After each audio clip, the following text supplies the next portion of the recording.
So if you're just cold calling, this geographic area to learn about the businesses, I'm sorry, learn about the owners, are you following up with these people at a later date as well and saying, hey, we spoke X, Y, Z, and are you cultivating relationships, or is this kind of like a one-off when you're speaking to them? Richard, I'll explain. And this is the way I explain to people who don't understand the real estate business and are not in the real estate business. Let's say the three of us were going to go to Iceland and sell rocks for a living.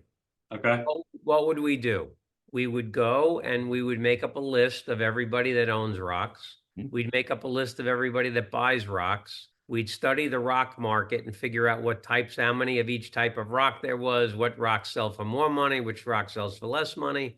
And then we would go on a campaign of contacting repetitively the folks who own the rocks to get them to hire us. And once we establish credibility with them, develop relationships with them, get hired to sell their rocks, then we'd call the people that buy rocks. That's the brokerage business. The brokerage business is very, very simple, but it's very hard. And so the reason that we set up these territories is because you don't just make a call once and then not follow up. You are going to call each prospect. And we always thought that the best size for a marketplace was about a thousand to 1,200 owners, individual owners, because that's a group of folks that you can call once a quarter. Mm. And based on the turnover ratios here, the 2.6% turnover ratio relates to someone when they buy a property in Manhattan, they'll own it for an average of 40 years. So you don't have to call them every week.